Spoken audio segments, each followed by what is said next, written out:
ជំរាបសួរបងប្អូនទាំងអស់គ្នាចុងសប្តាហ៍អញ្ចឹងមានទៅណាអត់បើអត់ទៅណាទេតោះខ្ញុំនាំអារម្មណ៍បងប្អូនទៅដើរលេងមួយខ្ញុំនៅហេនទេហើយខ្ញុំអ្នកនៅមីរាំងចឹងហើយពីនឹងទៅគឺ69គីឡូចំណាយពេល1ម៉ោងជាងហើយមុននឹងញឿនទៅយើងចូលចាក់សាំងទីសិនដោយសារតាឡានខ្ញុំហ្នឹងសាំងនៅហើយខ្ញុំចាក់តែ30000ទេ30000ហ្នឹងគឺទៅមកគឺអត់អស់ទេឡានយើងទូចដែរហើយមុននឹងទៅយើងចូល Pot Can Coffee ហើយអ្នកនៅមីរាំងបានភ្លក់នៅកន្លែងហ្នឹងសម្រាប់ខ្ញុំរសជាតិឆ្ងាញ់តម្លៃសមរម្យបរិមាណច្រើនហើយខ្ញុំចូលចិត្តជាងគេគឺ Vanilla Latte ហើយមេវិញខ្ញុំគឺ Noccha Latte ហើយឥឡូវយើងមកដល់ផ្លូវ highway នៅម្ដុំថាវ៉ាណៃគឺនៅម្ដុំនោះមានបងប្អូនខ្មែរយើងធ្វើខាងកសិកម្មច្រើនមែនទែនបងប្អូនខាងបេះគីមនីតហើយផ្ដាំសួរសុខទុក្ខពីចង្អាយផងហើយឥឡូវយើងមកដល់កន្លែងដកសពតកន្លែងដកសពតមួយមកអូខេតោះយើងចេញដំណើរបានបន្តិចនៅតាមផ្លូវហ្នឹងគឺមានរូងភ្នំប្រភេទហ្នឹងច្រើនប៉ុន្តែដោយសារតែកុំឲ្យវីដេអូហ្នឹងវែងពេកគឺថតតែមួយទេហើយនៅលើផ្លូវ highway ហ្នឹងដែរគឺទេសភាពស្រស់ស្អាតហើយស្រស់ស្រាយមែនទេបងប្អូនមានអារម្មណ៍ថាអរំសាយទៅកង្វល់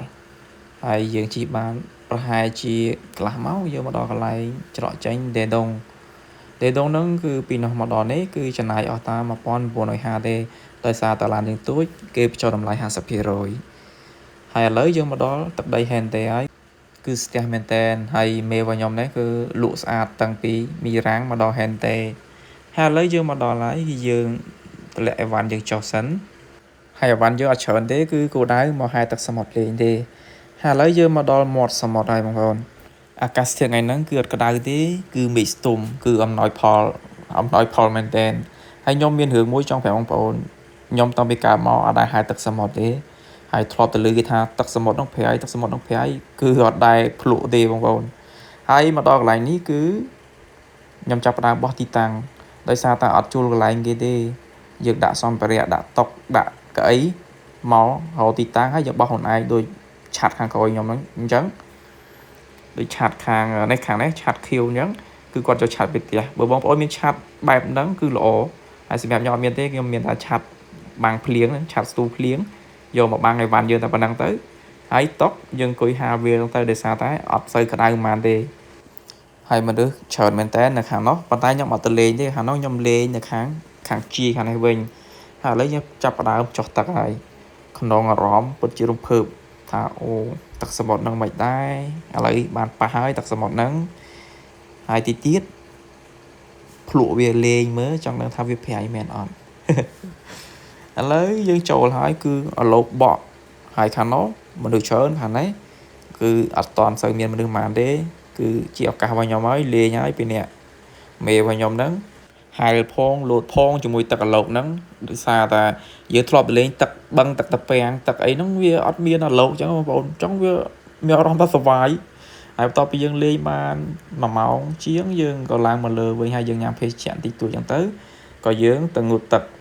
កន្លែងនេះគឺសម្រាប់ងូតទឹកហ្នឹងបងប្អូនប៉ុន្តែអត់បានថតទេបងប្អូនអើយហើយបន្ទាប់មកយើងយកសម្ភារៈយើងមកលាងកន្លែងនេះគឺសម្រាប់លាងដៃលាងជើងហើយយើងលាងហើយគឺយើងទុកសម្ភារៈហើយគឺយើងដើរផ្សារហើយពេលនឹងដែរមនុស្សកាន់តែច្រើនទៅហើយកន្លែងនេះគឺខ្ញុំធ្លាប់ផុសម្ដងហើយគឺកន្លែងហ្នឹងគឺយើងទៅឈរកន្លែងវងហ្នឹងទៅហើយនៅលើអាគារនេះគឺគេបង្ហាញរូបវាជើងលើហ្នឹងហើយយើងលេងទឹកអស់កន្លងដែរគឺយើងទៅរកអីញ៉ាំសិនគឺមកដល់កន្លែងនេះគឺមីរាំងស៊ុនដេថេជីគូប៉ាប់ដោយសារតែយើងអ្នកនៅមីរាំងចឹងហើយយើងគ្រប់គ្រងមីរាំងដូចគ្នាហើយរសជាតិឆ្ងាញ់បងប្អូនរសជាតិឆ្ងាញ់ហើយតម្លៃវិញក៏ថ្លៃដែរគឺសមរម្យទេម្នាក់10000ជាងទេហើយបន្ទាប់ពីញ៉ាំហើយយើងទៅមកកន្លែងទៀតគឺអត់ដែរមកឡងទេឲ្យតែមកទឹកដីហេនតែហ្នឹងគឺដៃមឹកអាំងគាត់មានលក់ច្រើនប៉ុន្តែចូលចិត្តជាងគេគឺដៃមឹកអាំងគឺកន្លែងហ្នឹងឆ្ងាញ់បងប្អូនធ្លាប់ភ្លក់នៅកន្លែងហ្នឹងបាទនៅសាកទៅភ្លក់ម្ដងហើយម៉ោង5ជាងហើយមនុស្សកាន់តែច្រើនទៅហើយវីដេអូក៏មានតែប៉ុណ្្នឹងដែរ